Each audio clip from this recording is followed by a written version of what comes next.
শুভ সকাল বন্ধুরা, good morning, নমস্কার সবাইকে। আশা করি তোমরা সবাই ভালো আছো। আমিও মোটামুটি আছি। আমি যেমন বলি না যে সব কিছুকেই আমি পজিটিভলি দেখি, তো তাই জন্য আমার লাইফে ফিলহাল এখন তো আর কোনো নেগেটিভের জায়গা আমি দিই না। কারণ একটা সময় এরম ছিল যে নেগেটিভ চিন্তাভাবনা করতে করতে পরিস্থিতি নেগেটিভ দিকে যাচ্ছিলো বলে চিন্তাভাবনাগুলোকেও নেগেটিভ করে নিজের জীবনের অনেক কিছু ক্ষতি করে ফেলেছি। তো সেই জন্য আমি তোমাদেরকেও বলি যে লাইফে নেগেটিভ চিন্তাভাবনার জায়গা কখনো দেবে না। যাই ঘটুক না কেন পজিটিভলি অ্যাকসেপ্ট করবে, দেখবে তার রেজাল্ট হয়তো একটু দেরি হলেও পজিটিভই আসে।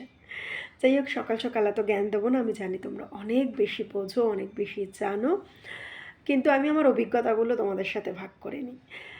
যাই হোক, সকাল সকাল আজকের ওয়েদারটা বেশ ভালো, সকাল থেকেই ঝিরিঝিরি বৃষ্টি হচ্ছে, যার জন্য কি একটুখানি বসলাম তোমাদের সাথে কথা বলার জন্য। ঘরের কাজ তো সব মেয়েদেরই থাকে, সব বউদেরই থাকে, সেটা করতেই হবে। তবুও তার মধ্যে না নিজের জন্য সময় বার করে নিতে হয়। আমি যেটা পারি না, কিন্তু মাঝে মধ্যে মনে হয় দরকার। প্রত্যেকটা মানুষের নিজের সাথে সময় কাটানো দরকার। তো আজকে সেই সুযোগটা নিজে থেকেই বার করে নিলাম। তো তাই জন্য তোমাদের সাথে কথা বলছি। আজকের দিনটা খুব ভালো যাক, খুব ভালো কাটুক, তোমাদের পজিটিভলি কাটুক, এটাই কামনা করি। ভালো থেকো, ভালো রেখো। পরে আবার কথা হবে, ততক্ষণের জন্য টাটা।